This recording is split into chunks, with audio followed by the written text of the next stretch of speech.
Sabda Nabi SAW, siapa yang membaca 2 ayat terakhir Al-Baqarah, maka semua permintaannya akan dikabulkan oleh Allah. Bismillahirrahmanirrahim. Zikir pada saat mau tidur. Di sini penulis mengatakan menyatukan 2 telapak tangan seperti ketika berdoa, lalu meniup keduanya sambil membaca pada keduanya surah Al-Ikhlas.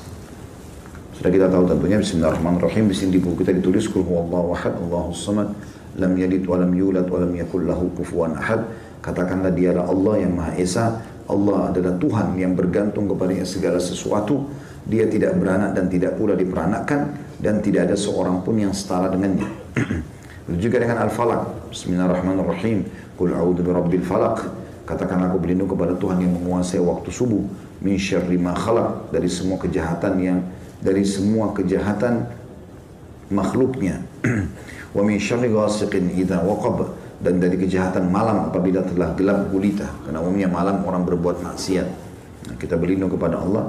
Wa min syarri naffatsati fil 'uqad, dan kejahatan wanita-wanita tukang sihir yang menghembus pada buhul-buhul. Wa min syarri hasidin idza hasad, dan dari kejahatan orang yang dengki apabila ia dengki.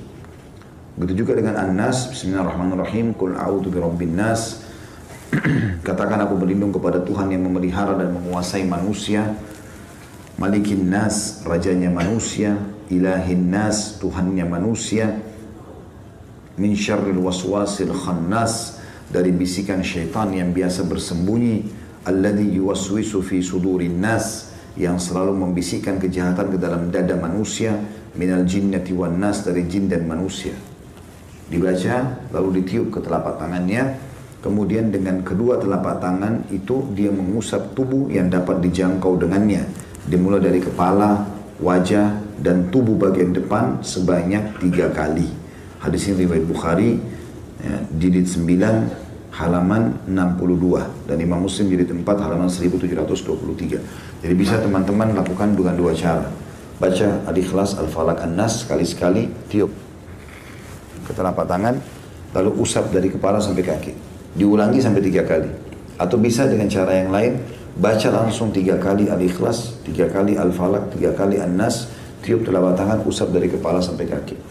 Ini termasuk riwayat Bukhari ini, riwayat Bukhari Muslim ini dijadikan sebagai dalil bolehnya ruqyah di dalam agama Islam. Kemudian dianjurkan membaca ayat kursi. Allahu la ilaha illa, bismillahirrahmanirrahim. Allahu la ilaha illa wal hayyul qayyum.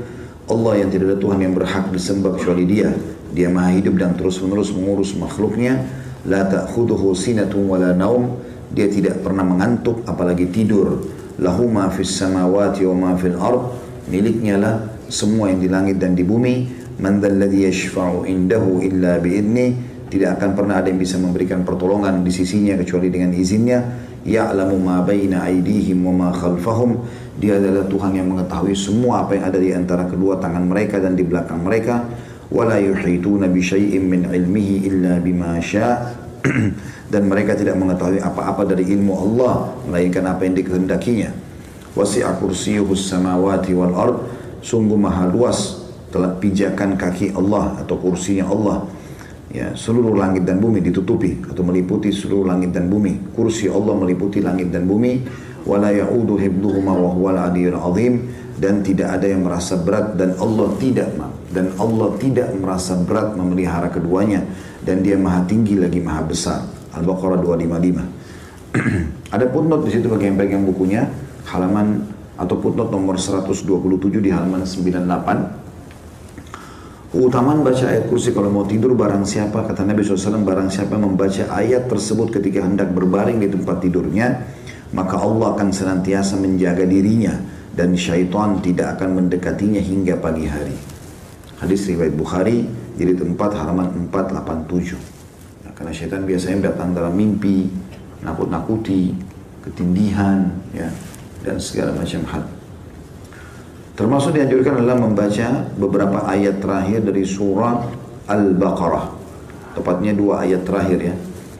Ayat 285 sama 286. A'udzu billahi minasyaitonir rajim. Amanar rasulu bima unzila ilaihi min rabbih wal mu'minun. Sesungguhnya Rasul Muhammad SAW telah beriman terhadap apa yang diturunkan kepadanya. Begitu juga orang-orang beriman telah beriman terhadap apa yang diturunkan kepadanya. Kullun amana billah, semuanya mengimani tentang keberadaan Allah, wa malaikatihi, dan seluruh malaikat-malaikatnya, wa kutubihi, dan kitab-kitabnya, wa rusulihi, dan rasul-rasulnya. La nufarriqu baina ahadin min rusulih, dan kami tidak membeda-bedakan antara utusan-utusan Allah itu. Wa qalu sami'na wa ata'na, dan mereka berkata kami dengar dan kami patuh. Ghufranaka rabbana wa ilaikal masir, pengampunanmu yang kami harapkan wahai Tuhan kami, dan kepadamu lah kami akan dikembalikan. Itu ayat 25-nya. Ayat 26-nya, dua ayat terakhir Al-Baqarah. La yukallifullahu nafsan illa wus'aha, Allah tidak akan membebankan jiwa melampaui kemampuannya. Laha ma kasabat wa 'alaiha maktasabat, miliknya lah sesungguhnya ia mendapatkan pahala dari kebaikan yang diusahakannya dan mendapat siksa dari kejahatan yang dikerjakannya. Rabbana la tu'akhidna, laha ma kasabat wa 'alaiha maktasabat, Rabbana la tu'akhidna in nasina aw akhtana, wahai Tuhan kami janganlah kau menghukumi kami karena kami lupa atau kami salah. Rabbana wa la tahmil 'alaina isran kama hamaltahu 'alal ladina min qablina, wahai Tuhan kami janganlah engkau bebankan kepada kami beban yang berat sebagaimana engkau bebankan kepada orang-orang sebelum kami.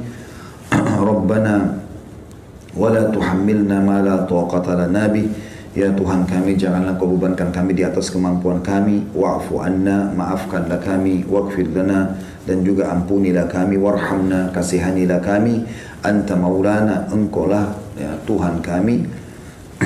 Fansurna 'alal qaumil kafirin, tolonglah kami dari orang-orang yang kafir. Al-Baqarah 285-286. Di situ ada footnote nomor 128 di halaman 101. Hadisnya adalah hadis riwayat Bukhari di jilid 9 halaman 94 dan Muslim di jilid 1 halaman 554. Kata Nabi SAW, barang siapa yang membaca dua ayat tersebut di malam hari, dua ayat akhir Al-Baqarah, maka dua ayat tersebut telah mencukupinya. Makna mencukupinya adalah memenuhi segala kebutuhannya dengan termasuk menyelamatkannya dari segala mara bahaya. Jadi kalau dia misalnya naudzubillah terjadi gempa apa, dia bisa sempat bangun melarikan diri, intinya dia akan diselamatkan oleh Allah Subhanahu wa taala. Kemudian masuk dalam doa setelahnya adalah tentu ini ada banyak riwayat berhubungan dengan masalah ini ya. Di antaranya sabda Nabi SAW, siapa yang membaca dua ayat terakhir Al-Baqarah, maka semua permintaannya akan dikabulkan oleh Allah. Ya, sampai sebagian ulama menjadikan ini bagian daripada awal doa mereka. Ya, mereka membaca dua akhir Al-Baqarah, baru mereka sampaikan hajatnya kepada Allah Subhanahu wa taala.